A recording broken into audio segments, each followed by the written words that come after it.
KozMatt Sports Report. Hey guys, welcome to the KozMatt Sports Report. I'm Kyle Lorado and this is Matt Carpio. It was great to see sports come back in a small way this week, starting with the UFC last Saturday and ending with the first NASCAR race in about 70 days.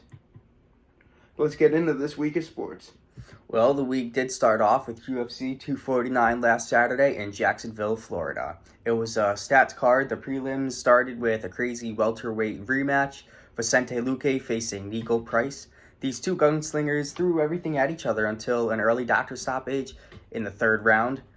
After all the damage that was taken from both fighters, Luque landed a fatal blow to Nico's eye that caused it to swell shut, forcing the doctor stoppage. I wouldn't mind seeing these two run it back for a third time, to be completely honest with you, Kyle. It was a great fight for sure. I saw that fight. His eye looked like he was doing the pirate eye, man. He was like, "Arr," and the eye was swollen shut. Alright, let's continue with these great fights. We had women's strawweight division match next. Michelle Waterson versus Carla Esparza. Carla won the fight via split decision. Great to see these two women go at it and duke it out. It's always nice seeing two women go at it that are very talented in the ring. The last two prelims of the night were Alexei Olenek versus Fabricio Verdum and Anthony Pettis versus Donald Cowboy Cerrone, both ending in unanimous decision wins for Alexei Olenek and Anthony Pettis. Alright, let's get into the main card. The night started with Greg Hardy winning a unanimous decision versus Jurgen De Castro. Continuing his UFC growth, can't wait to see what he does next in his UFC career. Well, next up we had the always game and tough Jeremy Stevens versus Calvin Kattar. These two animals never disappoint in this one fight. There was no different Calvin Kattar winning by TKO in the second round. Now, the fights have been awesome up until this point, but I think everyone was excited and couldn't wait for the slugfest that was about to happen in the heavyweight division as the heavy-handed Francis Ngannou went up against Jairzinho Rozenstruik. Yeah, but thank you. But no one saw a 30-second knockout coming from Francis Ngannou in the first round, laying his claim for a UFC heavyweight championship opportunity. Yeah, that fight was insane. I knew it was going to be a slugfest the second those two were put on the card. Ending the night was a championship doubleheader as Dominic Cruz was set to come off of his long layoff and fight Triple C Henry Cejudo for the bantamweight championship. After a clash of heads early on in the second round causing Cejudo to open up and start bleeding, he did not let him stop finishing the fight with the second round via TKO. Now, the fight was great, but I think everybody was talking about the unexpected retirement of Henry Cejudo. I don't think anyone saw this coming, but you have to respect the man. He was an Olympic gold medalist. And a wrestling champion. He started wrestling when he was like 11 years old. So I could see why he would want to retire. He was one of the only men to win two belts in two different divisions and defend them both. Oh, I have respect. I have complete respect for that. But the main event of the night was Justin Gaethje versus Tony Ferguson for the interim lightweight championship. The first two rounds, the competitors were just feeling each other out. After the second round, Gaethje really took over the fight, landing the more powerful shot and just outclassing Tony Ferguson. It was like that for about 4 or 5 rounds, leading the ref to jump in to actually stop the fight late in the 5th round due to how much Tony Ferguson was taken. And, you know, there's only so much you could do. Nothing but respect for Tony Ferguson. He put up a hell of a fight, man. Not many people can take the damage he took and still be standing after 5 rounds.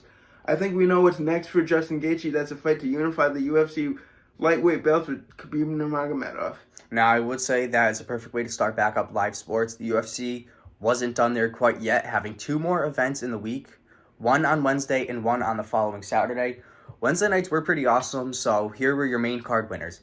The night started off with the ultra-tough Michael Johnson returning to lightweight to face Thiago Moises. Thiago won in the second round with an ankle lock submission. Now, after seeing his training partner and teammate Justin Gaethje with a huge win on Saturday, Drew Dober decided to keep the momentum going with a second-round TKO of Alex Hernandez. Next up, we have 2 big guys going with Big Ben Rothwell facing Ovince St. Preux in his heavyweight debut. The experience and overall power of Rothwell was just too much for Ovince to handle, losing via decision. The main event saw a light heavyweight title challenge elimination of sorts between Anthony Smith and Glover Teixeira. Smith starts off fast, throwing everything he's got at Teixeira. Yeah, one thing we didn't talk about is that you can hear your cornerman very clearly because there's no fans in attendance, so you could hear everything your corner's saying, but we'll get back to that later.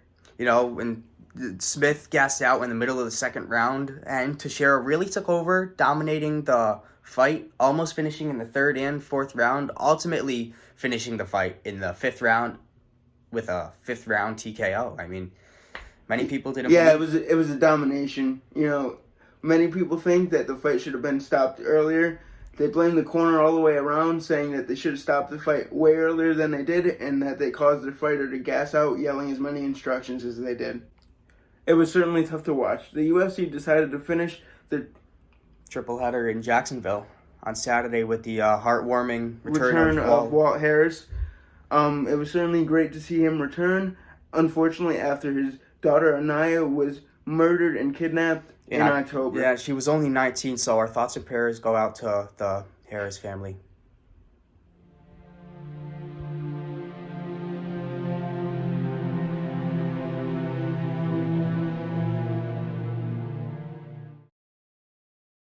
So, the two best fights of the night were the co-main and main event. The co-main saw Claudia Gadelha fight Angela Hill. The fight was a close contested match. They went to decision, even though many people did end up thinking Hill won the match. I could have seen it going both ways. Claudia Gadelha really pushed the pressure, but Hill landed the more impressive and aggressive shots. Either way, that's why they say don't leave it in the judge's hands. The main event set in the heavyweight division was Alistair Overeem versus Walt Harris. Harris came out swinging and almost finishing the fight in the first round. Overeem survived the onslaught. Sorry, I always get that wrong. Overeem survived the onslaught of punches from here. Hair slipped, giving Overeem a chance to get on top and control the rest of the first round. Going into the second round, Harris was tired and didn't throw as many punches, getting taken down and finished in second round via TKO. But although Harris lost, he said he would be back better than ever and wanted to thank his friends and family for all the support during this time in his life. Yeah, I can only imagine what he was going through. It was great to see him return, and it was a great way for the UFC to finish off their triple header of fights. No doubt about it. To finish off the return to live sports, NASCAR had its first race in about 10 weeks at Darlington Raceway. It was an action-packed race. Seeing Matt Kenseth and Ryan Newman both return. Ryan Newman from a devastating crash in Daytona, and Matt Kenseth took over the 42 car. It was certainly great to see him back as well. It was certainly entertaining. It was weird seeing no fans at these types of races, but it's always great to see them going back at it again. William Byron won stage 1 after Jimmy Johnson crashed on the last lap of the stage. Brad won the stage 2 to finish the race. Kevin Harvick won the first race with Alex Bowman, finishing in second place. The rest of the top 5 was Kurt Busch, Chase Elliott, and Danny Hamlin, with Matt Kenseth snagging a top 10 in his first race back. It's great seeing sports come back in a small way, that's for sure. Filling a void that has been empty for us for about 10 or so weeks now. I agree. I completely agree with you. Well, guys, that was the KozMatt Sports Report. Thanks for watching. Leave a comment, subscribe, and let us know what you like most about the video. Take care, guys. Peace.